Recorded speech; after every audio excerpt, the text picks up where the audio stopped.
38 ದಿನಗಳಲ್ಲಿ shooting, 70 lakh budget, 11 ಕೋಟಿ collection, 1.5 ದಿನದಲ್ಲಿ ಕೋಲು ಮಂಡೆ ಹಾಡು. ಇದು ಜನ್ಮದ ಜೋಡಿ ಕತೆ. 1996ರಲ್ಲಿ ಅತಿ ಹೆಚ್ಚು ಕಲೆಕ್ಷನ್ ಮಾಡಿದ ಕನ್ನಡ ಸಿನಿಮಾ. 1 ವರ್ಷಕ್ಕೂ ಅಧಿಕ ಕಾಲ ಕರ್ನಾಟಕದ ಮೇಜರ್ ಸೆಂಟರ್ಗಳಲ್ಲಿ ಭರ್ಜರಿಯಾಗಿ ಓಡಿದ ಚಿತ್ರ. ಬರೋಬ್ಬರಿ 5 ರಾಜ್ಯ ಪ್ರಶಸ್ತಿಗಳನ್ನು ಬಾಚಿದ, 4 ಫಿಲಂ ಫೇರ್ ಅವಾರ್ಡ್ಗಳನ್ನು ಮುಡಿಗೇರಿಸಿಕೊಂಡ ಇಂಡಸ್ಟ್ರಿ ಹಿಟ್ ಜನ್ಮದ ಜೋಡಿ. 1996ರಲ್ಲಿ ತೆರೆಗೆ ಬಂದ ಕನ್ನಡದ ಬ್ಲಾಕ್ ಬಸ್ಟರ್ ಸಿನಿಮಾ ಜನ್ಮದ ಜೋಡಿ.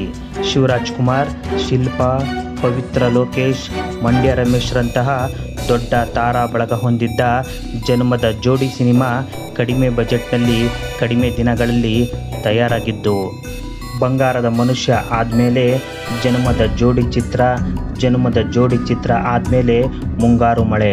ಈ ಸ್ಥಿತ್ಯಂತರಗಳನ್ನು ಗಮನಿಸಿದಾಗ ಬಂಗಾರದ ಮನುಷ್ಯ ಇವತ್ತಿಗೂ ನೆನಪಿಸಿಕೊಳ್ಳುವಂತಹ ಸಿನಿಮಾ. ಜನ್ಮದ ಜೋಡಿ ಇವತ್ತಿಗೂ ನೆನಪಿಸಿಕೊಳ್ಳುವಂತಹ ಸಿನಿಮಾ. ಅದರಲ್ಲಿ ಇವತ್ತಿನ ಪ್ರಸ್ತುತತೆ ಇದೆ. ಅದು ಬೇರೆ ಯಾವ ಸಿನಿಮಾಗಳಲ್ಲೂ ಇಲ್ಲ. ಎಷ್ಟೋ ಸಿನಿಮಾಗಳು ಚೆನ್ನಾಗಿರುತ್ತೆ, ಓಡುತ್ತೆ. ಆದರೆ ಅದು ಅಕಾಲಿಕವಾಗಿ, ಅಂದರೆ ಕಾಲ ಕಳೆದ ಮೇಲೆ ಅದು ಮರೆತು ಹೋಗುತ್ತೆ. ಕೇವಲ 1.5 ದಿನಗಳಲ್ಲಿ ಕೋಲು ಮಂಡೆ ಹಾಡನ್ನು ಮುಗಿಸಿಕೊಟ್ಟಿದ್ದರು ನಿರ್ದೇಶಕ TS ನಾಗಾಭರಣ. ಇಡೀ ಸಾಂಗ್ ಬೆಳಗ್ಗೆ ಶುರು ಮಾಡಿದ್ರು, ಸಾಯಂಕಾಲಕ್ಕೆ ಒಂದು ಹಂತಕ್ಕೆ ಬಂದು ನಿಂತಿತ್ತು. ಮರುದಿನ ಅರ್ಧ ದಿನಕ್ಕೆಲ್ಲ ಚಿತ್ರದ ಹಾಡನ್ನು ಮುಗಿಸಿಕೊಟ್ಟಿದ್ದರು ನಾಗಾಭರಣ. ಮಣಿ ಹಾಡು ಡೈಲಾಗ್ಗಳನ್ನೇ ಹಾಡಾಗಿ ಮಾಡಿದ್ದು.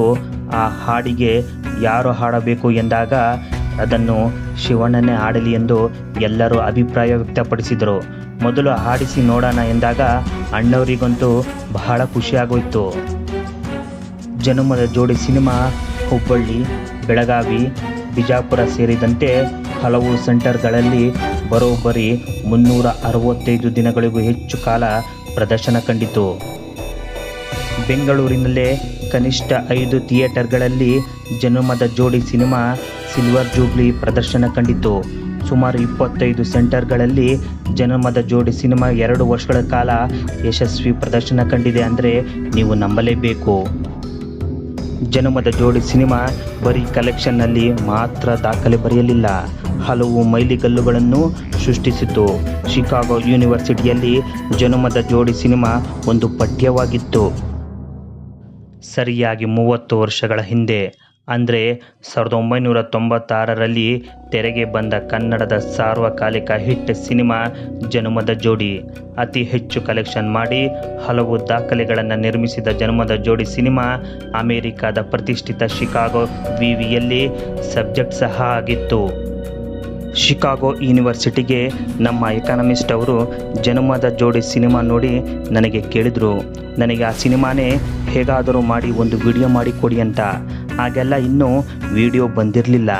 ಕನ್ನಡದ ಒಂದು ಸಿನಿಮಾ ಶಿಕಾಗೋ ವಿವಿಗೆ ಒಂದು ಸಬ್ಜೆಕ್ಟ್ ಆಗಿ ಅಲ್ಲಿ ಅದರ ಸ್ಟಡಿ ಆಯಿತು ಅನ್ನೋದೇ ಹೆಮ್ಮೆಯ ಸಂಗತಿ ಎಂದಿದ್ದಾರೆ ನಿರ್ದೇಶಕ TS ನಾಗಾಭರಣ. ಸಿನಿಮಾಗೆ ಪಠ್ಯಗಳೇ ಇಲ್ಲ ನಮ್ಮಲ್ಲಿ. ಅದರಲ್ಲೂ ಕನ್ನಡ ಸಿನಿಮಾಗಳಿಗೆ ಕನ್ನಡದ ಸಹಾಯಕ ನಿರ್ದೇಶಕರಿಗೆ ಮತ್ತು ವಿದ್ಯಾರ್ಥಿಗಳಿಗೆ ಏನಾದರೂ ಓದೋಕ್ಕೆ ಕನ್ನಡದ ಸಿನಿಮಾ ಬಗ್ಗೆ ಸಿಗುತ್ತಾ ಸರ್ ಅಂತ ಹುಡುಕ್ತಾ ಇರ್ತಾರೆ ಪಾಪ. ಎಷ್ಟೋ ಸಲ ಅವರ ಕೈಗೆ ಸಿಗೋದೇ ಇಲ್ಲ. ಅಂಥವರಿಗೆಲ್ಲ ನೆರವಾಗಲಿ ಎಂದು ನನ್ನ ಚಿತ್ರಕಥೆಗಳನ್ನೇ ಪ್ರಿಂಟ್ ಹಾಕಿಸಿ ಇಟ್ಟಿದ್ದೀನಿ. ಸೊ ದಟ್ ಅವರು ಅದನ್ನೆಲ್ಲ ಬಳಸಿಕೊಳ್ಳಲಿ, ನೋಡಲಿ ಅಂತ.